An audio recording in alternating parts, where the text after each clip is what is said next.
మీరు తీసుకునే ప్రతి నిర్ణయం ఈ విశ్వాన్ని రెండుగా ముక్కలు చేస్తోందని మీకు తెలుసా? మీరు ఈ వీడియో చూడాలని నిర్ణయించుకున్న ఈ క్షణంలోనే మీలాగే ఉండే మరొక మీరు దీనిని చూడకుండా దాటి వెళ్లిపోయారు. వినడానికి ఇది సైన్స్ ఫిక్షన్ సినిమాలా ఉన్న ఆక్స్ఫర్డ్ మరియు ప్రిన్స్టన్ శాస్త్రవేత్తల ప్రకారం ఇది పచ్చి నిజం. మనం ఒకే ప్రపంచంలో లేము, అనంతమైన ప్రపంచాల మధ్య ఉన్నాము. అది ఎలాగో తెలిస్తే మీ మైండ్ బ్లాక్ అవుతుంది. మరి ఇంకెందుకు ఆలస్యం? Ladies and gentlemen, your attention please. This is Dr. Paspati Raj and welcome to my channel. ప్రస్తుతం మీలాంటి మరొకరు ఈ వీడియోను చూడలేదు. వారు దీనిని దాటి ముందుకు వెళ్లిపోయారు. ఆక్స్ఫర్డ్ మరియు ప్రిన్స్టన్ శాస్త్రవేత్తల ప్రకారం ఆ వెర్షన్ కూడా మీలాగే నిజమైనది. ఒక క్షణం క్రితం మీ నుండి విడిపోయిన మరొక ప్రపంచంలో వారు జీవిస్తున్నారు. ఇది వినడానికి పిచ్చిగా ఉంది కదా? దీనిని మీకు చాలా సరళంగా వివరిస్తాను. ఇది విన్న తరువాత ఈ రాత్రి మీకు నిద్ర పట్టదు. ఇది ఒక భయంకరమైన ప్రయోగంతో మొదలవుతుంది. మీరు 2 రంధ్రాలు ఉన్న ఒక గోడ వైపు ఒక చిన్న పార్టికల్ అంటే కణాన్ని వేగంగా విసిరారు అనుకోండి. సాధారణంగా అది ఏదో ఒక రంధ్రం నుండి వెళ్ళాలి, ఒక తలుపు గుండా గోలీని విసిరినట్లుగా. కానీ అలా జరగదు. ఆ కణం ఒకే సమయంలో 2 రంధ్రాల నుండి వెళుతుంది. ఒకే కణం ఒకేసారి 2 చోట్ల ఉంటుంది. ఇది 1801 నుండి ప్రయోగశాలల్లో వేలసార్లు నిరూపించబడింది. ఇది వాదించాల్సిన విషయం కాదు, ఇది నిజం. కానీ ఇక్కడే వాస్తవం ముక్కలవ్వడం మొదలవుతుంది. ఆ కణం ఏ రంధ్రం నుండి వెళ్తుందో మీరు చూడాలని ప్రయత్నించిన క్షణంలో అది అకస్మాత్తుగా ఏదో ఒక రంధ్రాన్ని ఎంచుకుంటుంది. మీరు చూడటం అనే చర్యే ఫలితాన్ని మారుస్తుంది. దీని గురించి ఒకసారి ఆలోచించండి. మీరు చూస్తున్నప్పుడు మరియు చూడనప్పుడు విశ్వం విభిన్నంగా ప్రవర్తిస్తుంది. అందుకే ఎవరూ చూడనప్పుడు అసలు ఏం జరుగుతోంది అనే ఒక అసౌకర్యమైన ప్రశ్నకు శాస్త్రవేత్తలు సమాధానం చెప్పాల్సి వచ్చింది. 1927లో నీల్స్ బోర్ ఏమన్నారంటే, మీరు చూసే వరకు ఆ కణం సాధ్యమయ్యే అన్ని రూపాల్లో ఒక మసకలా ఉంటుంది. మీరు చూడగానే అది ఒక ఫలితంగా మారుతుంది.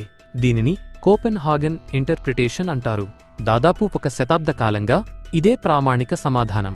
కానీ ఇందులో ఎవరూ పరిష్కరించలేని ఒక సమస్య ఉంది. చూడటం, ఆబ్జర్వేషన్ అంటే ఏమిటి? మనిషి చూడాలా? కెమెరా చూస్తే సరిపోతుందా? ఒక చీమ చూసినా అవుతుందా? ఎవరికీ తెలియదు. ఇప్పుడు మీరు ఇప్పటిదాకా నమ్మినవన్నీ మర్చిపోండి. ఎందుకంటే 1957లో ప్రిన్స్టన్ విద్యార్థి హ్యూ ఎవరెట్ భౌతిక శాస్త్రాన్ని శాశ్వతంగా మార్చే ఒక మాట చెప్పాడు. ఆ కణం ఎప్పుడూ ఒక రంధ్రాన్ని ఎంచుకోదని ఆయన అన్నాడు. అది 2 రంధ్రాల నుండి వెళుతుంది. అప్పుడే విశ్వం విడిపోతుంది. ఒక ప్రపంచంలో అది ఎడమవైపు వెళితే మరొక ప్రపంచంలో అది కుడివైపు వెళుతుంది. రెండూ పూర్తిగా నిజమే. రెండూ కాలంలో ముందుకు సాగుతాయి. మీరు కేవలం మరొక దానిని చూడలేరు అంతే. దీనినే మెనీ వరల్డ్స్ ఇంటర్ప్రిటేషన్ అంటారు. ప్రపంచంలోని అత్యంత తెలివైన కొందరు మనుషులు ఇది నిజమని నమ్ముతారు. జాన్స్ హాప్కిన్స్కు చెందిన సీన్ కారోల్ దీనిని అత్యంత సరళమైన వివరణ అని వాదిస్తారు. ఎందుకంటే ఇందులో ఎవరూ వివరించలేని ఆ వింత అదృశ్యమయ్యే ప్రక్రియ, కలాప్స్ అవసరం లేదు. ఆక్స్ఫర్డ్కు చెందిన డేవిడ్ డ్యూచ్ ఏమంటారంటే, క్వాంటం కంప్యూటర్లే దీనికి సాక్ష్యం. ఎందుకంటే అవి ఎక్కడో ఒకచోట ఖచ్చితంగా ఉండాల్సిన స్థితిగతుల ద్వారా లెక్కలు వేస్తాయి. కానీ విమర్శకులు దీనిని గట్టిగా వ్యతిరేకిస్తారు.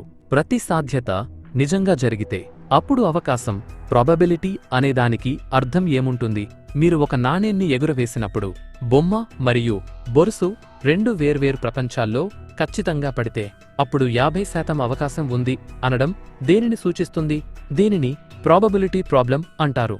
దాదాపు 70 ఏళ్ల చర్చల తర్వాత కూడా ఇది పరిష్కారం కాలేదు.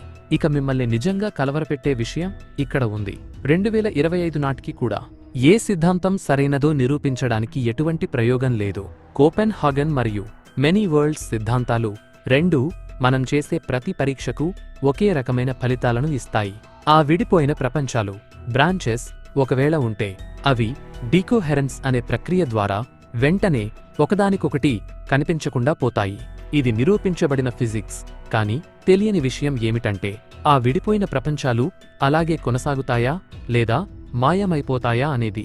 ఆ ఒక్క సమాధానం లేని ప్రశ్నే మనది ఒకే విశ్వమా లేక అనంతమైన విశ్వాలా అనే తేడాను నిర్ణయిస్తుంది.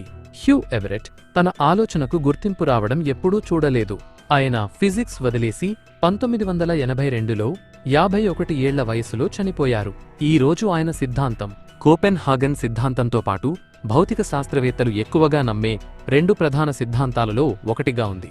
క్వాంటం స్థాయిలో ఏదైనా జరిగిన ప్రతిసారీ విశ్వం విడిపోతుందా లేదా విడిపోదా? ప్రస్తుతం భూమి మీద ఎవరూ దీనికి ఖచ్చితమైన సమాధానం చెప్పలేరు. ముగింపుగా, మనం తీసుకునే ప్రతి చిన్న నిర్ణయం వెనుక ఒక కొత్త విశ్వం పుడుతుంటే అసలు ఈ జీవితానికి అర్థమేముంటుంది? మనం ఒకే దారిలో వెళ్తున్నామా లేక అనంతమైన దారుల్లో ప్రయాణిస్తున్నామా?